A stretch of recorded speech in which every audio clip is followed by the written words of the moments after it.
beliau sampaikan ke saya begini, Alvin, kalau kamu memilih profesi advokat karena kamu ingin kaya, saya cuma takut kamu kecewa. Itu yang saya sampaikan dan saya nggak pernah lupa. Tapi kalau kamu memilih profesi ini karena kamu suka dengan profesi ini, kamu lihat pasti kamu akan dapatkan apa yang kamu mau. Organisasi advokat diharapkan dapat menjadi rumah yang nyaman untuk para advokat.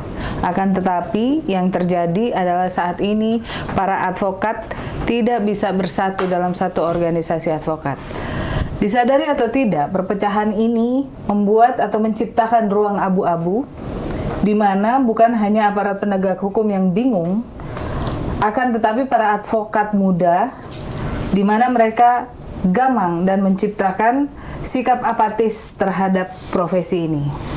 Untuk itu, saat ini saya sedang bersama dengan Mas Alvin Sulaiman, Wakil Ketua Umum AAI Officium Nobile, yang bisa dibilang galau juga dengan situasi yang terjadi saat ini. Apa kabar, Mas? Baik, Mbak Rizka. Terima kasih teman-teman dari Hukum ID. Sehat ya? Alhamdulillah sehat. Tapi tambah agak gemuk ya, agak gendut ya? gemuk dan hitam. Karena lagi sering olahraga golf. Karena pandemi jadi olahraganya ganti sekarang. Oh gitu ya. Mas tambah membuang waktu banyak. Mas kan juga adalah salah satu kader AI terbaik. Di mana Mas melihat di depan mata Mas bahwa ada 3 rumah nih di AI sekarang ini. Nah itu, tapi sebelumnya saya mau tanya dulu pendapat Mas tentang profesi advokat ini.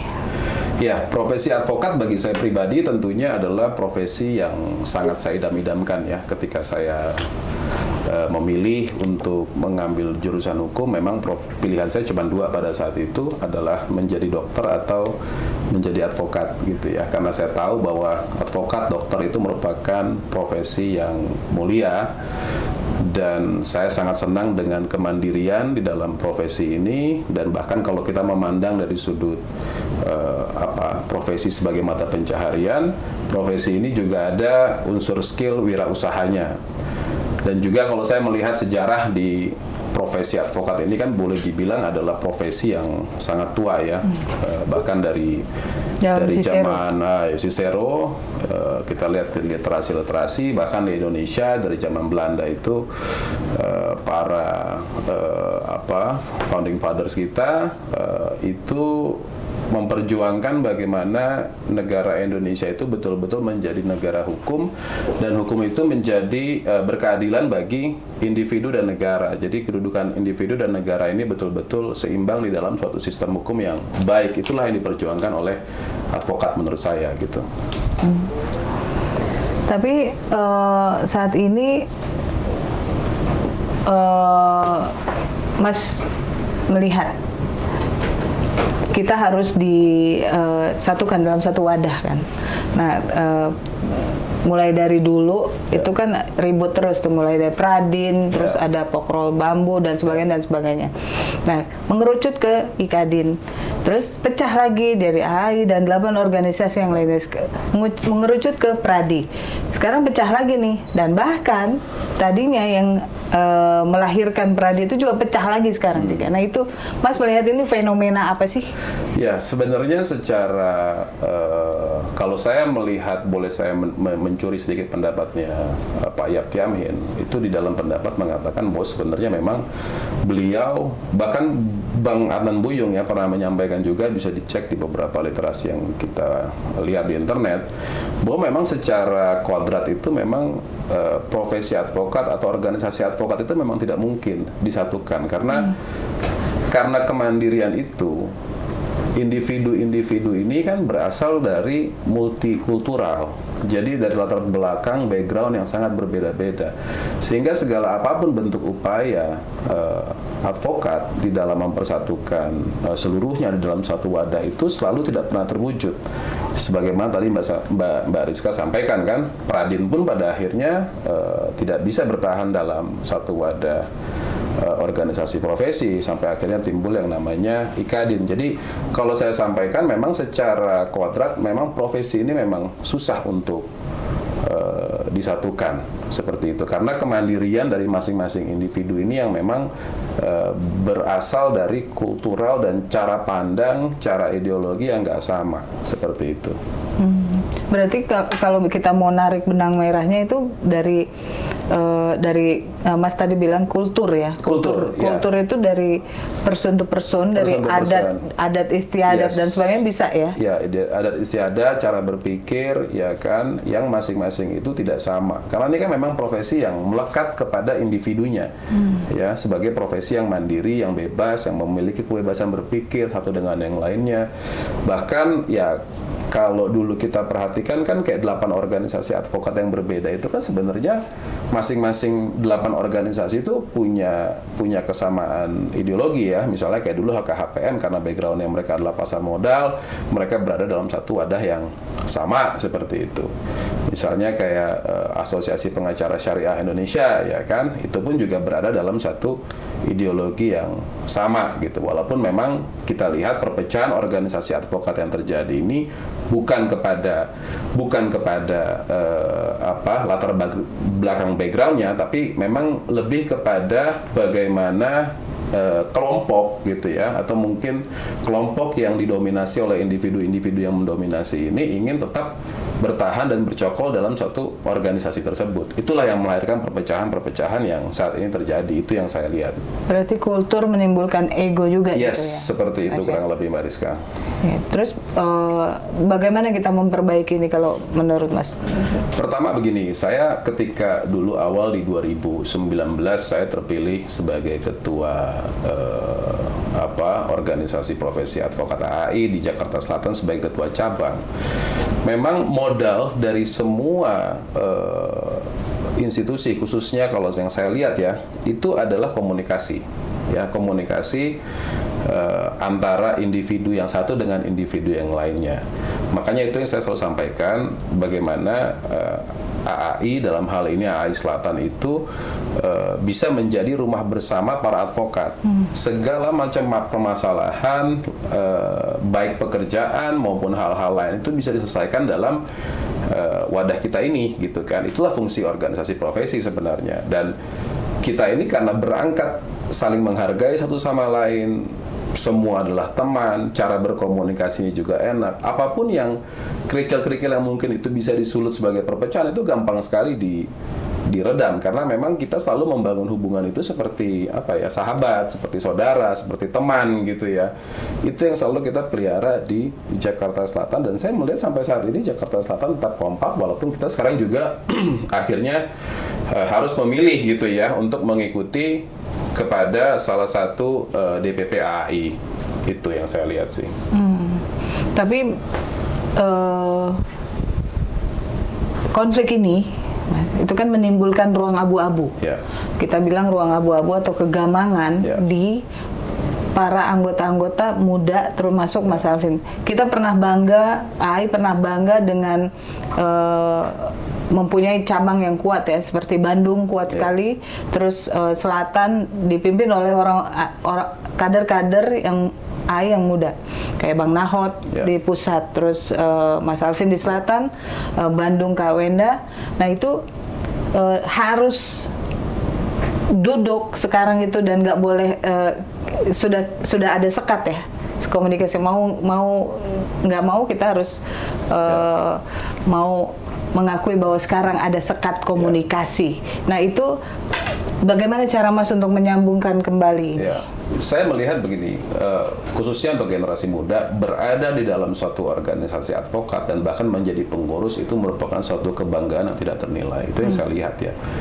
Banyak sekali anak-anak muda yang baru disumpah dari organisasi profesi advokat manapun itu ingin masuk ke dalam AAI Selatan. Kenapa? Karena kita bisa menimbulkan suasana yang akrab satu sama lain, dan kita bisa menyediakan program-program yang bagus dan bermanfaat untuk mereka. Mungkin tidak harus serius, misalnya tidak harus yang terkait dengan profesi advokat ini secara langsung, tapi mungkin kegiatan-kegiatan lain seperti olahraga itu bisa menjadi modal keakraban. Itu yang saya lihat, misalnya kayak senior kita Bang James Purba, beliau sangat kuat nih membangun keakraban antar profesi melalui olahraga bola. itu kan modal ya, modal untuk mempersatukan dan bagaimana kita individu itu bisa membuka ruang sekat-sekat komunikasi yang selama ini terhambat, yang mungkin nggak bisa ditemukan di dalam seminar-seminar, di dalam ruang sidang gitu ya. Tapi ketika bermain di lapangan bola itu semua bisa cair. Nah, itulah modal-modal seperti itu yang kita ciptakan di dalam AAI, sehingga yang kita harapkan juga organisasi profesi lain itu bisa menggalakkan banyak kegiatan-kegiatan, tidak harus selalu seminar, tidak harus selalu webinar begitu ya, tapi kegiatan-kegiatan yang membangun rasa persahabatan di antara individu-individu profesi advokat. Nah, tadi Mbak Rizka sampaikan sekat ya, mengenai misalnya hubungan selatan dengan cabang-cabang lain. Saya nggak melihat sampai detik ini ada hambatan, karena pun 2 minggu yang lalu sebelum Bandung mengadakan RAC di Bandung terakhir ya, itu bahkan saya dan juga wakil ketua sekretaris DPC AI Selatan, yaitu Bang Martin Nagel, itu kita masih ketemu Mbak Wenda di rumah Nanas, kita masih ngobrol dari hati ke hati, karena kita sadari juga Mbak Wenda ini kan adalah salah satu kader wanita AAI yang betul-betul kita tahu sepak terjangnya membangun AAI, membesarkan nama AAI, dan betul-betul program-program dijalankan oleh AAI Bandung yang dikomandoi oleh Mbak Wenda ini membuat AAI itu menjadi berkelas gitu ya, berkelas dan terhormat, dan orang itu sangat pengen masuk ke AAI karena itu gitu. Jadi kalau saya melihat tidak ada komunikasi sekat antara kita secara individu ya saat ini. Tapi kalaupun ada pilihan saat ini kita harus ke A, ke B atau ke C, itu tidak lain karena ya ini kan AA ini yang saya tahu kan adalah one man one vote ya. Itulah yang membedakan kita dengan organisasi lain. Artinya suara anggota lah yang kita harus dengar untuk memutuskan roda organisasi ini harus kemana. Nah, sehingga saya yakin apa yang diambil juga oleh Mbak Wenda kemarin melalui RAC-nya ya pasti itu juga sudah sesuai dengan suara AAI anggota Bandung lah, seperti itu. Itu pun juga yang kita lakukan di selatan, seperti itu. Mas, tadi saya mau menggarisbawahi dan saya mau bahas lagi masalah yang statement Mas tentang kultur. Tadi kultur, memang kita kan berbagai suku jadi advokat. Nah, terus kira-kira apa Mas yang secara konkret? Tadi Mas sudah bilang komunikasi kan. Apalagi yang secara konkret menjadi solusi untuk seperti ini, karena udah bersatu bisa lagi, lagi. Apakah harus federal atau apakah pemerintah harus campur tangan dalam hal ini? Kalau sekarang kan advokat, nggak bisa, ini adalah kemandirian advokat. Nah, itu menurut Mas Alvin gimana? Pertama, melihat keadaan organisasi yang sudah begitu banyak, ini suatu keniscayaan yang kita udah nggak bisa pungkiri lagi. Bahwa walaupun Undang-Undang 18 tahun 2003 ini masih mengadopsi sistem single bar, tapi secara fakta memang kita sudah berada dalam multibar system. Ya. Walaupun sekarang apa yang menjadi landasan organisasi profesi di dalam melaksanakan multibar ya pasti SKMA 52 tahun 2009 telah diterbitkan oleh Mahkamah Agung. Disitulah yang seolah-olah menjustifikasi bahwa organisasi advokat manapun, advokat dari organisasi profesi manapun dapat menjadi seorang advokat selama memenuhi syarat-syarat ketentuan di dalam Undang-Undang Advokat. Nah, tapi tetap SKMA ini kan tidak cukup kuat di dalam satu landasan yuridis, karena undang-undang kita ini masih seolah-olah melegitimasi adanya single bar. Nah, inilah yang kita harus segera, ya khususnya pemerintah dan DPR ini segera harus memutuskan mengenai adanya revisi Undang-Undang Advokat ke depan. Seperti waktu acara pelantikan DPC AI Official Mobile, kita kan mengundang juga Pak Asrul Sani sebagai perwakilan dari MPR ya pada saat itu. Dan beliau juga karena punya latar belakang advokat, kita dan beliau juga sudah meneliti cukup banyak dan bagaimana membuat suatu mekanisme yang baik ke depan, ditambah juga nanti beliau minta kita nih AI memberikan tambahan masukan-masukan. Tapi saya melihat konsep multibar ini sebenarnya nggak buruk juga selama kita masih memiliki satu standarisasi kurikulum pendidikan, memiliki satu standar kode etik yang wajib dipatuhi, begitu ya. Organisasi profesi manapun selama hanya satu kode etik, satu sistem pendidikan kurikulum profesi advokat itu tetap bisa dilaksanakan ya untuk menjaga standarisasi profesi, itu yang pertama. Kedua, organisasi advokatnya sendiri nih.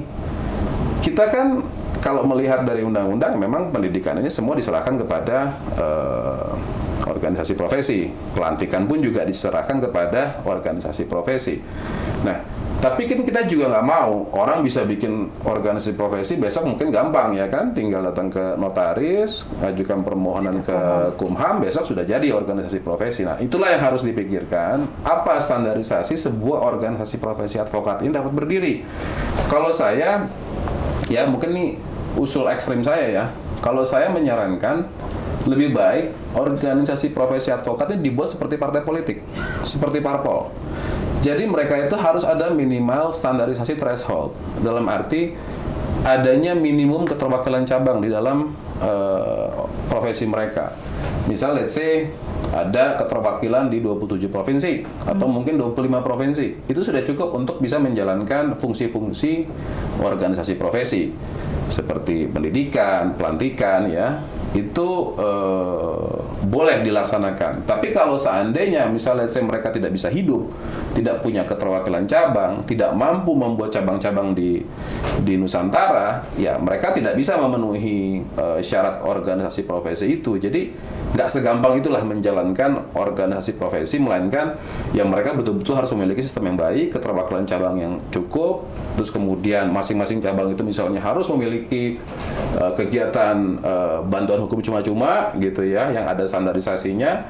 Nah, inilah yang kita coba godok di dalam revisi Undang-Undang Advokat ke depan. Supaya ya kalaupun nanti misalnya organisasi advokat itu ada 100 atau mungkin 200, mungkin yang bertahan nanti hanya 20, 25 yang bisa melakukan kegiatan-kegiatan organisasi profesi advokat. Kalau sekedar paguyuban kumpul-kumpul ya silakan aja mereka membuat suatu wadah, tapi nggak bisa menjalankan fungsi organisasi profesi advokat. Terus kemudian siapa yang membuat standar kurikulum dan juga pendidikan? Nah, kalau kita melihat naskah yang beredar itu kan memang sudah pernah tersebut lah adanya namanya Dewan Advokat Nasional. Ya, saya melihat itu sebenarnya ada satu hal yang bagus. Tinggal dipikirkan siapa yang berada di dalam Dewan Advokat Nasional. Kita juga nggak bisa kita tahu bahwa profesi advokat ini kan ada karena menjadi penyeimbang adanya kekuasaan pemerintah atau negara dengan individu-individu. Tentu tidak mungkin semua itu dipegang oleh pemerintah. Tentu di sini harus ada perwakilan dari misalnya akademisi, ya kan, lembaga sosial masyarakat, atau juga profesi advokat, ya kan, orang-orang terhormat dalam bidangnya gitu ya, yang betul-betul duduk di dan memiliki keseimbangan yang rata gitu ya di dalam membuat nanti suatu standar kurikulum pendidikan profesi advokat. Jadi bikinlah lembaga yang independen ya, yang isinya berbagai macam unsur, tidak hanya pemerintah. Nah, organisasi profesi advokat itu nanti akan menginduk kepada lembaga yang namanya DAN itu. Artinya Mas menginginkan pemerintah juga ikut campur. Harus. Ya, misalnya nggak bilang bahwa pemerintah ini adalah pemerintah, dalam arti kan kalau kita melihat di Undang-Undang Dasar 45 kan kewenangan melaksanakan yudikatif itu kan memang berada pada Mahkamah Agung. Ya, apakah dalam hal ini lembaga, karena kita berada di bawah lembaga peradilan, ya bisa jadi memang yang duduk di sana adalah perwakilan dari lembaga badan peradilan, dalam hal ini Mahkamah Agung gitu. Seperti itu. Ya. Nah, terkait dengan regulasi, Mas, tadi Mas sudah mengungkitkan masalah undang-undang advokat, terus masalah apa? Kira-kira apa lagi, Mas, yang yang perlu menurut Mas itu ditambahkan atau di-upgrade dari peraturan atau undang-undang yang mengatur boleh profesi saya ekstrim. advokat? Kalau boleh saya ekstrim, Boleh. sebenarnya begini. Kalau kita mau menyamakan kedudukan profesi advokat dengan profesi sebagai Penegak hukum yang sebagai suatu pekerjaan yang namanya profesi gitu ya. Profesi, saya melihat misalnya dokter gitu ya, atau notaris lah yang kita lihat. Mereka ini kan untuk mencapai suatu title public notary atau dokter itu harus melewati suatu jenjang pendidikan khusus. Ya. Ini yang tidak dilaksanakan oleh advokat. Ya kan? Advokat ini kan sekarang hanya kita cukup PKPA, kita sudah S1, kita magang 2 tahun, yang mana kita tahulah dalam pelaksanaan saat ini kan proses magang itu kan 2 bulan gitu. Ya, sulit untuk diawasi secara day to day gitu ya, Mbak Rizka kan. Nah, memang akan ada lebih baik dalam hal ini university atau Departemen Pendidikan dan Kebudayaan itu memang mengambil suatu peran terhadap pelaksanaan profesi advokat. Misalnya yang kita tahu dulu AI pernah mengkaji standarisasi suatu pekerjaan yang dinamakan profesi, dia harus masuk ke dalam standarisasi profesi program level 7 kalau saya nggak salah di Departemen Pendidikan Kebudayaan. Jadi harus yang namanya advokat itu juga harus melewati standarisasi level 7 tersebut. Artinya sama dengan pendidikan lanjutan S2. Sama kayak notaris, sama kayak dokter. Mereka untuk mendapatkan gelar itu ya harus mengambil suatu pendidikan tambahan yang waktunya nggak sedikit kan, betul-betul mereka 2 tahun S2 dan bahkan title-nya itu memang gelar resmi, misalnya MKN gitu kan. Ya kita nggak tahu kalau misalnya advokat ya bisa aja mungkin dibuat MADV atau apa gitu ya. Jadi di sini kita betul-betul bisa melahirkan, kalau orang ingin menjadi advokat, jadilah advokat yang betul-betul berkualitas ya. Melewati suatu jenjang pendidikan yang baik dengan pengawasan yang ketat ya. Kalau sekarang ini kan apalagi dengan banyaknya organisasi profesi advokat, siapapun bisa ikut pendidikan profesi advokat dan bisa mengatakan bahwa dirinya sudah melaksanakan magang ya kan. Padahal kita mungkin nggak tahu dokumen-dokumen yang dia kumpulkan itu apakah dia betul-betul memonitor perkara itu. Dan ketiga, memang kita tahu nih ujung tombaknya ada di pengadilan tinggi untuk melantik. Tapi kan pengadilan tinggi juga tidak akan mungkin bisa mengawasi orang ini apakah si A itu betul-betul telah mengikuti masa magang 2 tahun. Nah, sehingga menurut saya lebih baik memang untuk pendidikan ini diserahkan ke universitas layaknya pendidikan notaris. Itu kalau saya melihatnya ke depan. Kalaupun nanti misalnya bagaimana ketidakadilan untuk yang lama-lama mereka tidak pernah melakukan pendidikan yang sama.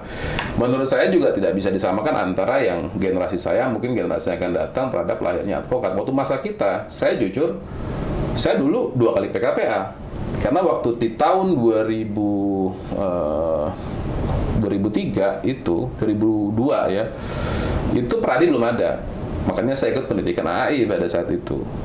Nah, ketika menjelang 2003 tiba-tiba disahkan, nah, saya harus mengikuti pendidikan ulang dengan materi kurikulum yang ditambahkan pada saat itu karena Pradi terbentuk kan, yang tadinya misalnya kayak hukum acara peradilan niaga itu tidak ada gitu kan. Nah, sekarang menjadi ada. Nah, terus misalnya materi-materi dalam PKPA sendiri yang saya lihat, kita ini kan lebih banyak mayoritas yang kita pelajari adalah hukum acara, ya kan. Dan misalnya kode etik gitu ya yang kita pelajari, tapi tidak pernah kita belajar namanya praktek peradilan. Misalnya satu hal yang sebenarnya kita harus ada ya, bagaimana kita bersimulasi bersidang, ya kan, bagaimana kita menghadapi klien, ya kan, bagaimana kita membuat proposal hukum dengan klien, itu nggak pernah diajarkan. Paling kita hanya suruh membuat surat kuasa dan gugatan. Padahal hal-hal seperti ini penting. Pada akhirnya, maaf, oknum-oknum tertentu yang mungkin tidak punya standarisasi dan bagaimana membuat proposal yang benar, ya pada akhirnya ujung-ujungnya sering berkonflik dengan klien. Kenapa? Karena klien merasa ditipu, merasa dibohongi, ya kan? Mau nilai jasa yang diberikan itu Tidak ada accountability yang bisa dijadikan standar buat pekerjaan advokat itu kepada klien. Itulah yang saya lihat yang harusnya diajarkan di dalam pendidikan profesi advokat. Itu berkaitan dengan etika, Mas. Ya. Nah, saya mau ngikutin alurnya Mas ini.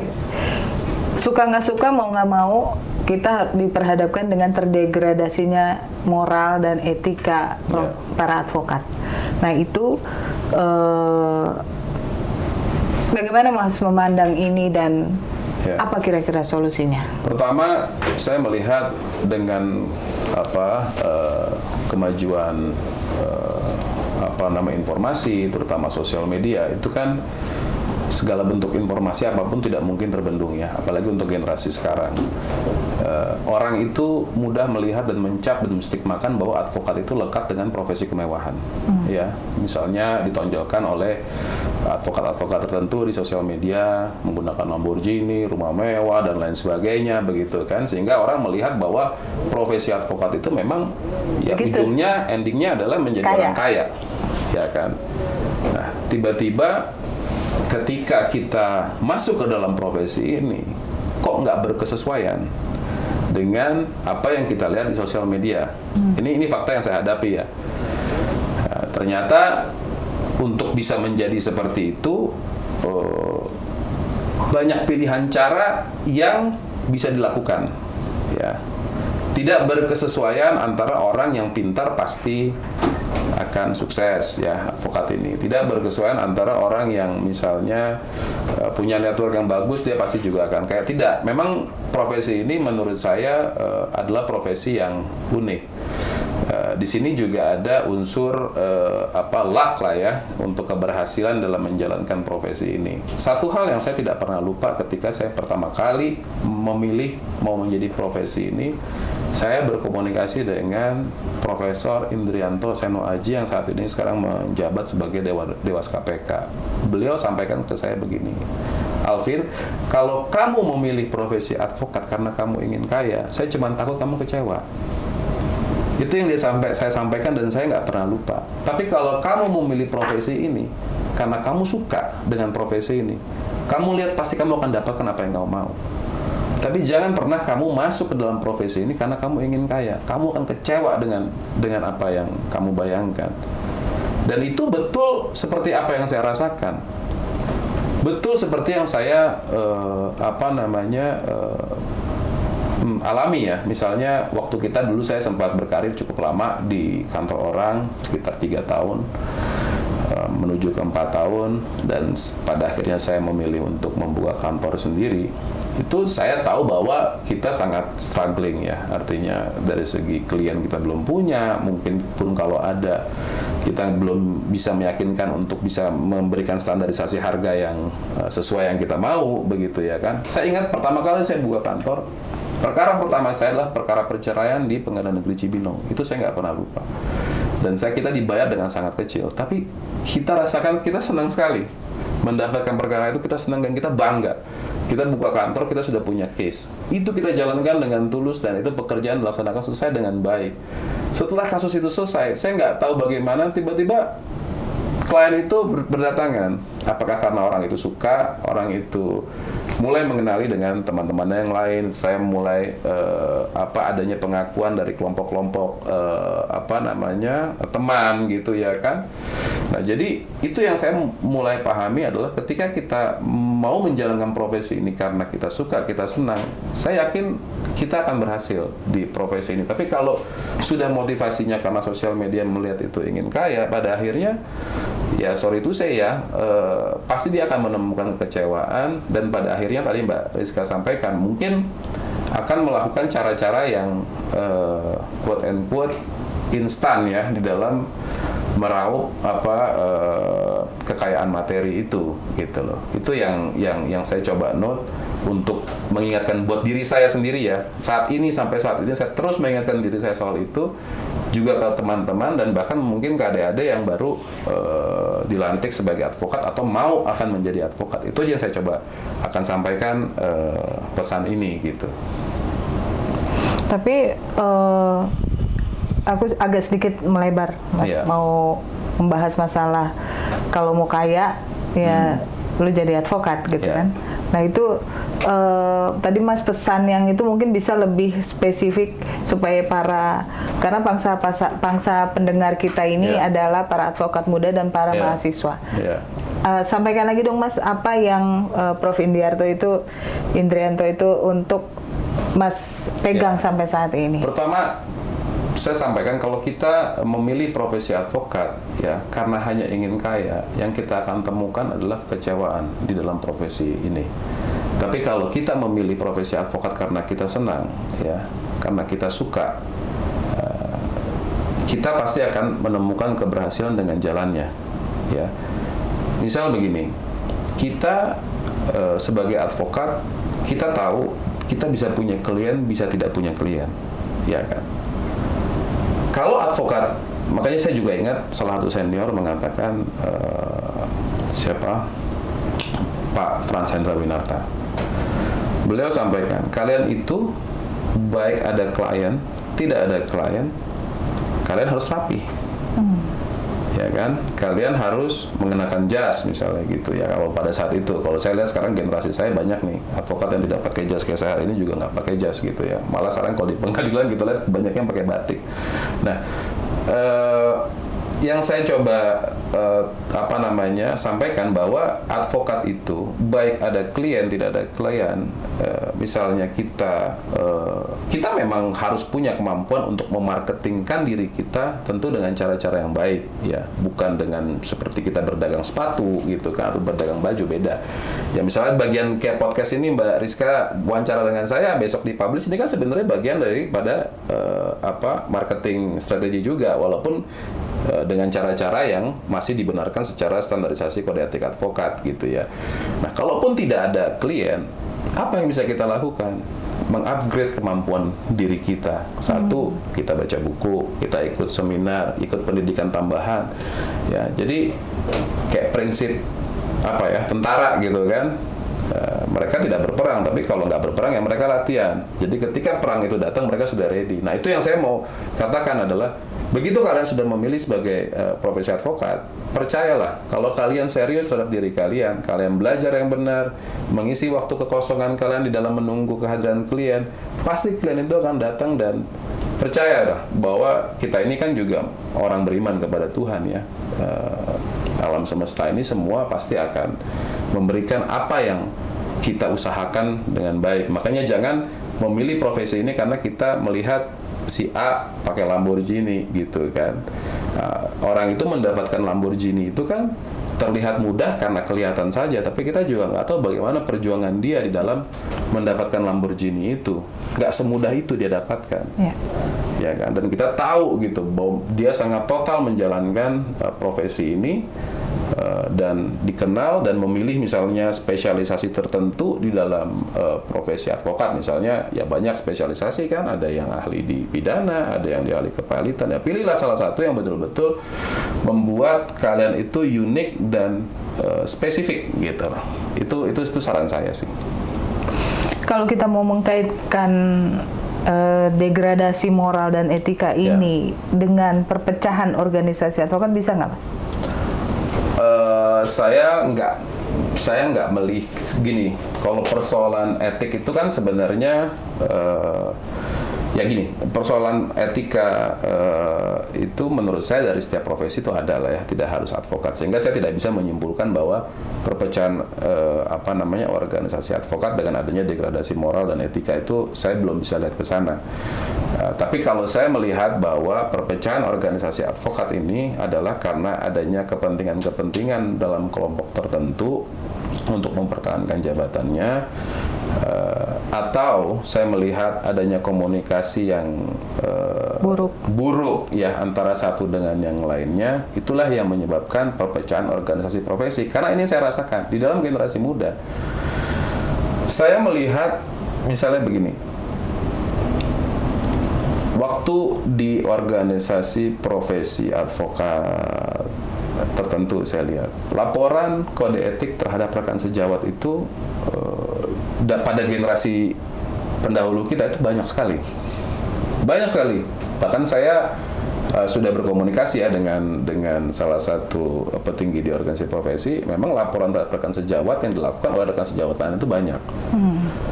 Tapi di generasi kita itu udah nggak banyak, sedikit, ya kan? Kenapa? Karena saya melihat memang modal generasi kita ini adalah komunikasinya cukup baik, sehingga ketika kita sudah mau melakukan itu, hal-hal itu bisa diselesaikan di warung kopi, bisa diselesaikan di tempat-tempat nongkrong gitu ya kan.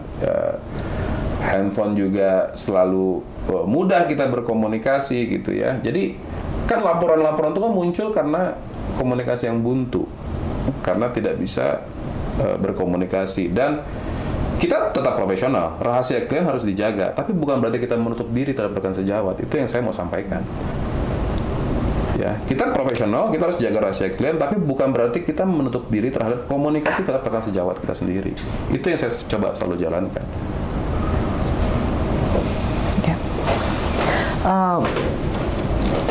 Terkait dengan rekonsiliasi. Yes. Nah, ini Mas sebagai wakil ketua umum sekarang ya, penentu juga di organisasi itu melihat kondisi yang ada, apakah mungkin masih terjadi rekonsiliasi? Rekonsiliasi adalah satu cita-cita yang harus terus diperjuangkan. Tapi kita melihat dalam keadaan saat ini, apakah bisa terlaksana dalam waktu yang dekat? Saya sangat pesimis. Pesimis ya? Saya sangat pesimis melihat itu. Why? Kenapa? Karena saya melihat, khususnya saya bicara berarti organisasi saya AAI ya dalam hal ini ya. Walaupun saya melihat juga persoalan rekonsiliasi ini juga terjadi di organisasi-organisasi lain seperti Pradi yang kita tahu bahwa sampai saat ini rekonsiliasinya pun juga belum terwujud begitu ya. Karena saya melihat bahwa memang pertama masing-masing kelompok ini kan sudah membuang waktu, sudah membuang tenaga, sudah membuang mungkin materi begitu ya. Untuk kita bisa duduk bareng dengan mengikhlaskan diri terhadap apa yang sudah diperjuangkan, apa yang sudah diberikan, ya itu tidak mudah, ya kan? Itu tidak mudah. Nah, sehingga walaupun rekonsiliasi itu adalah satu hal yang ideal, organisasi ini harus berjalan.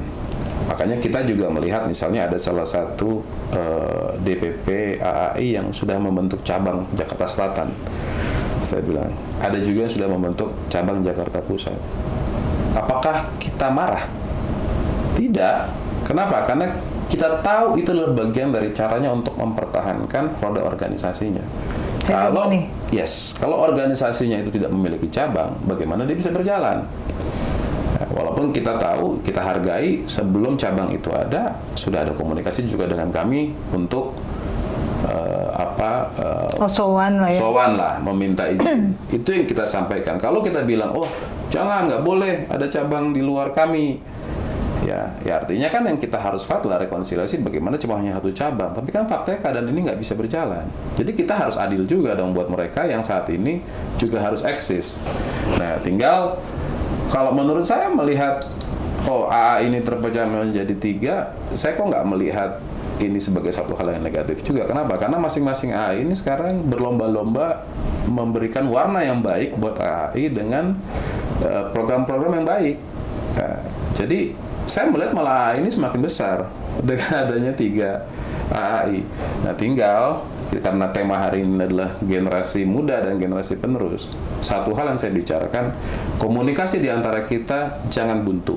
Terus kita buka, karena pada saatnya nanti adalah waktunya kita, dan saya yakin kita akan duduk bersama dan AI akan satu kembali. Itu saya yakin. Tapi bagaimana caranya mau rekonsiliasi, Mas? Sedangkan cabang-cabang kalau DPP doang, itu is okay, mungkin cuma bertiga. Tapi kalau cabang yang berjumlah ratusan ini, misalnya satu daerah selatan udah ada 3, ntar pusat 3, terus gimana? Cabang yang ada 2 dalam satu daerah atau mungkin ada 3 dalam satu daerah, percayalah bahwa mereka itu sebenarnya satu kelompok yang sama. Mereka adalah satu pertemanan yang sama. Ya. Disitulah yang saya lihat bahwa modal dari semua ini adalah komunikasi dan keakraban itu. Ya, seperti saya lihat kemarin beberapa pengurus selatan, walaupun berada dalam cabang yang berbeda, tapi di dalam melaksanakan kegiatan-kegiatan kayak kemarin misalnya airan, mereka bersama-sama Selatan, lari bareng di Car Free Day, kumpul bareng, ya kan, bahkan duduk bersama, guyup itu bareng-bareng, mempublish ke sosial media, itu sebenarnya satu hal yang positif ya. Itu yang terus harus kita pupuk, karena bagaimanapun kan nanti semua ada di kita untuk menentukan apakah kita ini pada akhirnya bisa bersatu atau tidak. Nah, sambil menuju ke sana, saya lihat memang pada akhirnya regulasi itu harus segera kita perjuangkan supaya tetap kita bisa bertahan. Kalaupun AI ada 3, ya nggak apa-apa, tapi kita tetap berada dalam satu standarisasi kode etik yang sama, standarisasi pendidikan yang sama, ya. Dan saya yakin kok, karena kita berasal dari kelompok yang sama, pertemanan yang sama, ini akan mudah kalau kita terus menjaga komunikasi yang baik di antara satu dengan yang lainnya. Kalau nggak sekarang, nanti dan akan datang pasti kita akan bersatu. Saya yakin itu. Dan AI juga memiliki karakteristik yang berbeda ya, karena di sini cair. Betul. Dan kekeluargaannya sangat kental ya. Ya, saya melihat AI ini bukan organisasi profesi yang didasarkan pada dominasi dinasti tertentu. Ini yang saya lihat di AI. Siapapun bisa menjadi pemimpin walaupun dia bukan berasal dari kelompok dinasti advokat tertentu gitu ya. Itu yang saya lihat misalnya Bang Ismak lah. Ya, beliau kan bukan berasal dari suatu dinasti advokat tertentu, tapi beliau bisa menjadi pemimpin AI gitu. Jadi saya lihat itulah kelebihannya AI di antara organisasi yang lain. Ya. Harapan Mas apa untuk AI ke depan? Pertama, menjaga komunikasi, tidak boleh kita putus ya tali silaturahmi. Walaupun beda ketua umum. Yes, kita harus terus menjaga silaturahmi itu. Kedua, kita boleh berlomba-lomba membuat suatu kegiatan yang baik demi anggota, demi perkembangan profesi ya. Tapi kalau bisa kita banyakinlah kegiatan bersamanya gitu. Tapi intinya saya sampaikan ya, masing-masing ini silakan kita berlomba-lomba membuat program yang terbaik dan dengan tetap menjaga silaturahmi satu sama yang lain, itu aja sih. Menarik nih tadi, membuat kegiatan bersama, walaupun beda ketua umum gitu. Itu mungkin gitu terjadi? Mungkin dong. Misalnya contoh kayak kegiatan olahraga kan, kayak basket gitu. Boleh dong AI A, AI B, AI C. Kita ini bikin bersama. Atau kita bilang misalnya AI Jakarta Selatan melawan AI Bandung misalnya gitu. Ya, AI Bandungnya gabung aja antara cabang-cabang Bandung dan Selatan, kita juga gabung juga. Pada akhirnya kita akan bersama begitu. Itu yang harus kita pikirkan dan menjadi tantangan dari ketua-ketua lah atau para individu-individu di dalam organisasi seperti itu. Pemikiran seperti ini yang harus ditularkan ke keluarga besar kita di AI ya. Ya, yang pertama saya melihat jangan baper ya, karena saya juga itu yang sering sekali gini. Komunikasi WhatsApp misalnya saya melihat sebenarnya bagus karena itu memudahkan kita, tapi juga kita itu nggak bisa membaca situasi, perasaan hati seseorang ketika menulis suatu WhatsApp ya, di dalam grup khususnya. Mungkin maksudnya dia nggak seperti itu, tapi itu bisa menyinggung orang-orang tertentu di dalam.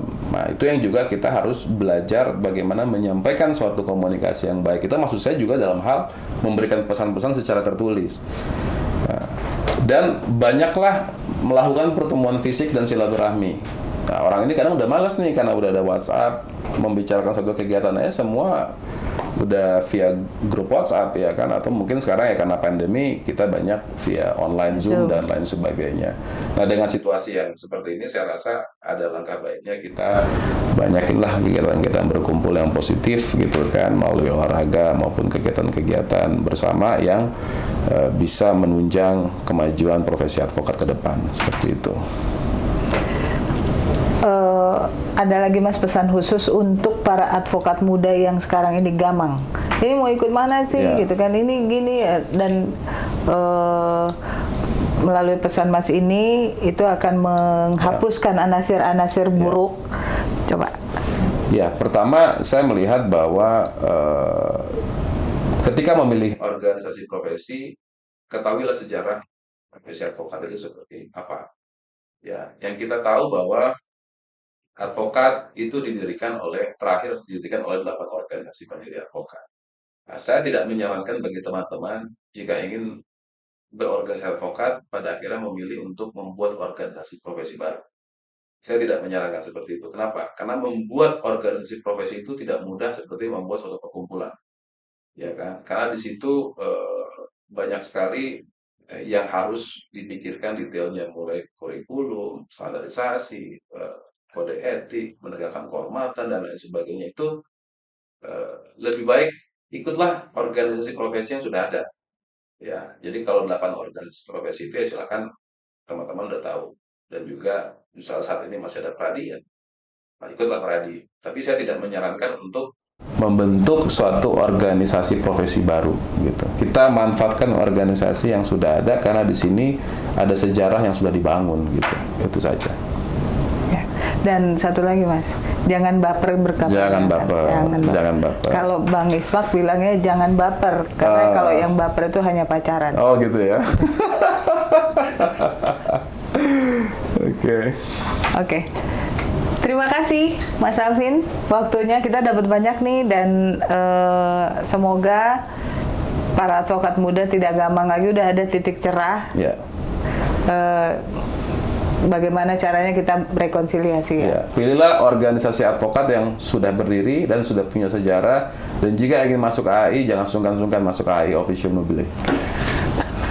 Oke, baik, terima kasih. Selamat sore. Sore.